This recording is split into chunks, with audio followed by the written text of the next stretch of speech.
Olá, descomplicados! Bem-vindo ao meu canal, bem-vindo ao Descomplica-me, Descomplica. No vídeo de hoje eu vou contar algo que foi muito difícil na minha vida, que pouquíssimas pessoas sabem, mas eu preciso compartilhar porque eu tenho certeza que vai ajudar muitas pessoas, esse é o meu objetivo. E que assim como eu passei um dia, se tiver alguém passando, que não chegue ao ponto que eu cheguei. E eu vou contar um relato de uma tentativa de suicídio que virou meu testemunho. Espero que vocês gostem. Antes, se vocês já estão curtindo esse vídeo, não esquece de se inscrever aqui embaixo no canal. A meta agora é de fevereiro é de 200 inscritos. Não esquece aqui, ó, só clicar aqui embaixo rapidinho, deixa seu like também, comenta o que você tá achando dos vídeos no canal, o que vocês querem ver aqui. Não esquece de me acompanhar lá nas redes sociais, @descomplica-me, olha que bonitinho. Lá eu mostro um pouquinho do meu dia a dia, vocês vão me conhecer um pouquinho melhor, também posto conteúdo, corre lá pra me acompanhar, tá bom? Bora pro vídeo!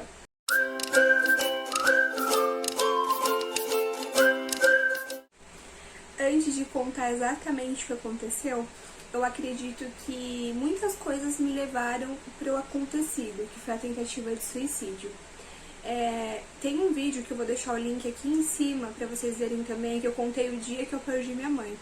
Eu acredito que tudo começou a desenvolver a partir daí, porque muitas coisas não tinha certa intimidade para conversar com meu pai, a mesma intimidade que eu tinha com a minha mãe. Então, eu acho que eu tive um amadurecimento muito rápido de menina para mulher.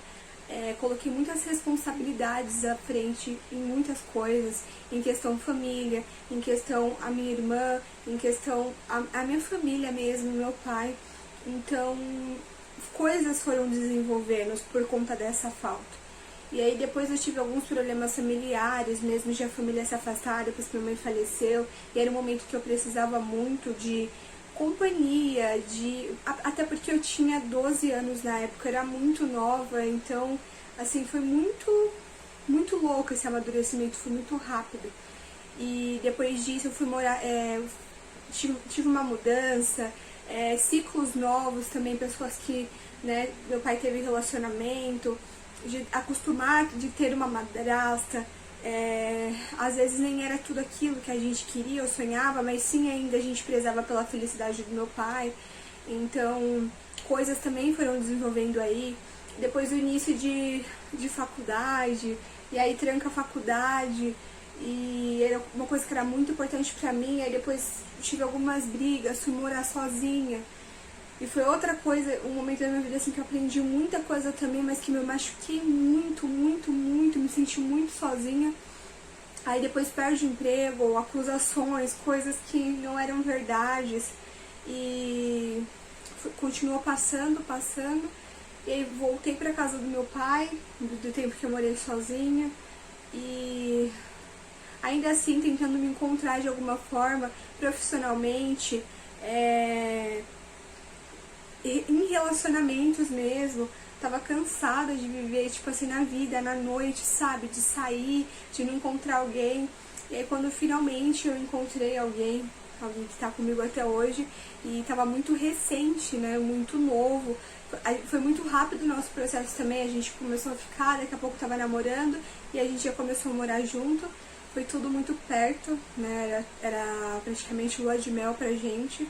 Só que eu já tava dentro de uma crise dentro de mim, que eu tava super bem, daqui a pouco eu tava super mal, daqui a pouco eu tava feliz, daqui a pouco eu tava triste, daqui a pouco tinha um vazio tão grande dentro de mim que ninguém conseguia explicar, nem eu mesma conseguia explicar.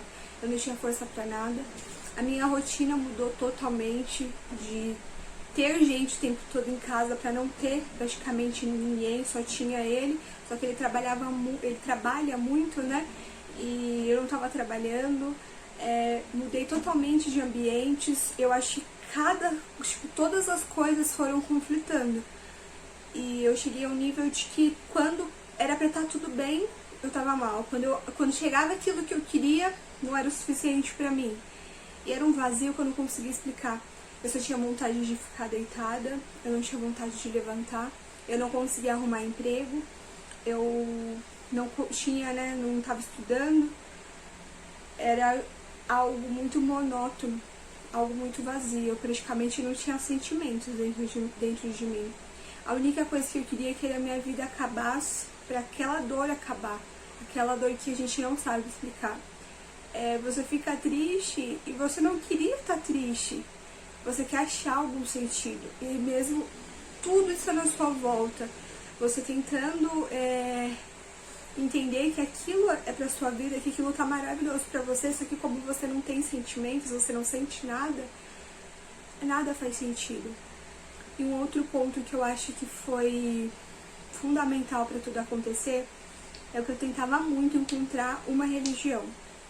Eu ia no centro espírita, eu ia em igreja católica, eu fui batizada em igreja católica quando era pequena. Eu ia mesmo em igrejas cristãs e eu não me encontrava. Eu estava buscando em todos os lugares algo que estava comigo o tempo todo, eu não conseguia enxergar.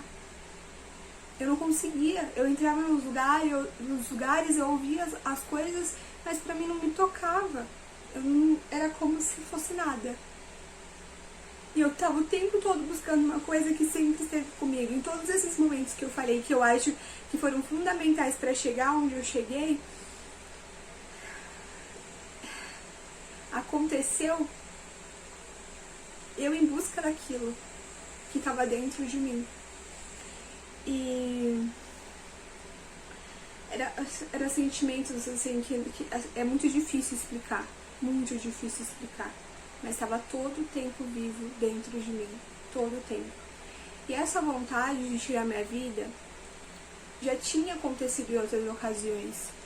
Desde quando eu perdi minha mãe, eu olhava para veneno, para rato, e pensava.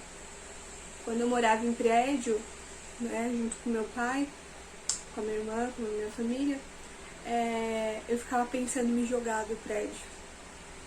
Eu já tinha pensamentos suicidas, porque eu já tinha um vazio, um oco dentro de mim que eu não conseguia explicar. O pior de tudo é você sentir, ainda assim quando eu sentia, e você não conseguir falar para as pessoas o que está acontecendo com você. E até que chegou o dia. Aconteceu, se eu não me engano, a data foi 20 de agosto de 2017. Eu já estava muito estranha. O Caio estava no outro quarto. Eu vim pro outro quarto. Tem 2 quartos no apartamento. E aí eu peguei uma caixa de remédio que a gente tem. E tinha muitos remédios já dentro da caixa que não era meu. E quieta, o Caio tava cochilando no quarto. Eu peguei e comecei a tomar todos os remédios que vocês imaginarem que tinha dentro da caixa. Todos os remédios que tinha na caixa. E ao mesmo tempo que eu tomava um por um, eu chorava muito. Eu só falava, Senhor, me leva porque eu não aguento mais, Caio, eu não aguento mais. Eu quero que essa dor acabe. Eu não aguento mais. Eu tomava. Até que chegou uma hora que eu apaguei. E daí em diante eu lembro de pouquíssimas coisas. Eu só lembro quando eu acordei no hospital. Eu não entendia nada que estava acontecendo, nada. Eu sentia muita dor. Minha garganta queimava tanto, parecia que estava em carne viva. E quando eu acordei, eu vi o Caio em lágrimas, assim, muito pálido, sabe, com cara de cansado, e eu falando coisa com coisa, ainda assim sobre o efeito dos remédios. E foi muito difícil, é muito difícil falar sobre isso. E ele me contou que eu fui pro quarto, acho que ainda assim eu devo ter acordado quando eu apaguei, não sei. E fui no quarto onde ele tava e comecei a vomitar perto dele. Ele sem entender nada, viu que os remédios estavam todos espalhados aqui. A gente mora no 5º andar, são escadas, não tem elevador. E ele sozinho, de madrugada, desceu comigo, chegou no hospital desesperado. Ainda assim conseguiu, eu tava em vida. E eles não me... eu apagada, eu tava desmaiada, porque eu não lembro de nada. E o Caio falou que ele gritava e pedia pra me atender, e os médicos praticamente cagando e andando, não sei me expressar em outra forma. E ele teve que brigar pra poder me atender, e me atenderam, e assim, foi um milagre. Se eu tivesse demorado um pouquinho mais, talvez eu não estaria aqui hoje, porque eu acho que foi muito rápido eu ter começado a passar mal, vomitar e ele me levar, e eu fiquei apagada por horas, eu praticamente acordei no outro dia. E a sorte de ele estar aqui também. Mas eu entendo que tudo é uma vontade de Deus. Eu acredito assim que Deus me deu uma nova chance para viver. Porque mesmo que pra mim a única solução no momento era tirar minha vida, pra dor parar, pra Deus não. Ele sempre esteve do meu lado. Pra vocês entenderem o mais louco que foi, ainda assim eu falava coisa com coisa, demorou muito pra eu voltar ao normal. Eu via pessoas da minha infância que foram muito importantes pra mim, onde eu morava, eu via coisas fora do normal assim mesmo. Pessoas até que não estão mais vivas, eu via. E quando a gente voltou pra casa, que me deram alta, que a gente chegou no portão da garagem de carro, eu vi uma imagem que eu nunca tinha visto na minha vida, que era Jesus, o rosto de Jesus, como a gente conhece, e no ombro ele tinha como se fosse um macaco com o rosto de Jesus. E aquilo, a gente entrou de carro, enquanto passava no portão, eu fiquei olhando assim, vi ele parado olhando pra mim, e eu falei pro Caio, você viu aquilo? Era Jesus? E o Caio, o que você tá falando? Tipo, ainda assim o Caio sabia que eu tava nos efeitos de remédio, tudo, mesmo tendo recebido alta, ainda tava bem, né, demorando pra eu cair minha ficha, e essa imagem nunca mais saiu da minha cabeça. Eu tentei pesquisar, porque pra mim foi algo que ficou muito forte durante muito tempo.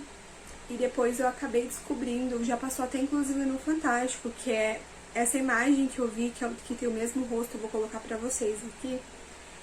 É uma mulher que foi fazer uma obra de Jesus e fez uma obra distorcida. E ficou famosa até onde a moça mora. E é a mesma imagem. Só que eu vi, além do rosto de Jesus, o rosto de Jesus, e vi essa imagem em cima dele. Gente, assim, fora do normal. É muito difícil até falar, mas é real. O único sentimento que eu tive depois que eu voltei é de gratidão. De agradecer todos os dias a Deus por Ele ter me dado uma oportunidade de novo. Um recomeço. Depois disso, eu entendi que eu estava procurando algo que sempre esteve comigo. Em todos os momentos difíceis da minha vida que eu já passei, eu sentia a presença dentro de mim, que eu nunca estava sozinha, só que eu não entendia. E a partir desse momento eu comecei a frequentar a igreja que o Caio foi batizado, que é a Missão Cristo Volta. E eu senti tão forte dentro de mim que dessa vez eu estava no lugar certo, que a minha religião não era católica, não era evangélica, não era espiritismo, não era qualquer outra coisa, mas a minha religião é Deus, é Jesus Cristo. Ele sempre esteve comigo e eu estava tão cega das coisas do mundo que eu não conseguia enxergar isso. E quando eu enxerguei, ele me deu a oportunidade de viver de novo, porque foi um milagre, eu entendi. E foi muito recente, assim, do dia 20, que foi quando aconteceu tudo, de agosto, dia 3 de setembro, eu me batizei na igreja, eu renasci literalmente, que eu fui batizada nas águas, e foi a melhor experiência da minha vida, foi a melhor escolha que eu fiz da minha vida. E depois disso minha vida mudou de uma forma, eu entendi as coisas assim, totalmente de outra maneira. Se eu tivesse parado e pensado um pouco, se eu tivesse conversado com as pessoas, tentado explicar, mesmo que embaralhado, da forma que eu conseguia falar o que eu estava sentindo, eu não tivesse chegado a esse ponto. Por isso eu quero falar para vocês, se você tem algum desse sentimento que eu falei, de estar bem, de estar mal, de sentir um vazio, de sentir a vontade da morte para acabar a sua dor, uma depressão, uma ansiedade fora do normal, que te leva a outros sentimentos, eu quero falar com você. Não deixe chegar ao ponto que eu cheguei, porque vai ser o maior arrependimento da sua vida. Talvez você não tenha a oportunidade que eu tive. Muitas pessoas não tiveram. Muitas pessoas. E eu tenho certeza que se pudesse voltar atrás, essas pessoas voltariam. Assim como eu me arrependo profundamente de ter feito o que eu fiz. Mas Deus me perdoou de tudo isso e me deu uma nova chance. Eu falo pra vocês, a solução não é ficar calado e sofrer sozinho. Você tem que falar com pessoas. Eu tô aqui. A sua família tá com você. Deus tá com você em primeiro lugar. Ele nunca abandona a gente. Ele é o único que nunca vai abandonar. Que sempre vai estar com a gente. Por onde a gente andar, Ele vai estar com a gente. A melhor escolha que eu fiz depois, além da igreja, foi fazer terapia. Não é porque eu acredito numa religião que eu não preciso fazer terapia, que eu não preciso disso. É óbvio que a gente precisa. É maravilhoso poder conversar, poder expressar seus sentimentos, falar daquilo que você está sentindo, com quem sabe, com quem entende. Porque além do médico dos médicos, que é Deus pra mim, eu contar pra ele as coisas e ele aliviar meu coração, eu conversava com pessoas. Então eu falo pra você, tem solução sim. Converse com seus amigos, com a sua família. E se não tiver nenhuma dessas pessoas perto de você, conversa com Deus. Ajoelha, ora, conta pra Ele o que o seu coração tá sentindo. As vontades que você tá sentindo e pede pra Ele tirar essa vontade de morte, de suicídio da cabeça de vocês. Porque não tem sensação pior, não tem arrependimento pior na vida do que esse. Eu tô falando por experiência própria. Se eu pudesse voltar para não ter esse momento na minha vida, eu voltaria. Porque eu fico imaginando depois o buraco que eu deixaria em pessoas se eu realmente tivesse feito isso. E se Deus não tivesse me dado essa oportunidade. Seria um buraco no meu pai, na minha irmã, na minha madrasta, no meu marido, na minha família inteira. A sensação de onde que eu tava que eu não entendi ela. Só que ela nem falou. Vai além, gente, vai muito além. Então se você tem essa sensação, se você sente alguma dessas coisas que eu falei, converse. Você não tá sozinho. Pode mandar comentário aqui. Me manda e-mail que a gente conversa. Eu quero ser árvore na vida de vocês. Eu tô contando isso para que vocês não cheguem ao ponto que eu cheguei. E que vocês achem uma solução bem antes. E se curem. Porque tem cura, gente. Tá bom? Tem cura. Espero que vocês tenham gostado de eu ter compartilhado isso. Porque foi uma tentativa de suicídio que virou um testemunho da minha vida. E a igreja me ajudou muito. Mas antes da igreja, Jesus já estava fazendo um trabalho e Deus dentro da minha vida, assim, fora do normal. E às vezes o que a gente procura tá na nossa cara e a gente não consegue enxergar. Então limpe seus olhos, limpe seu coração, para você conseguir enxergar as coisas que tá na sua frente. E não se esqueça que depois da tempestade vem a calmaria. E eu tô com você, tá bom? Até o próximo vídeo. Tchau.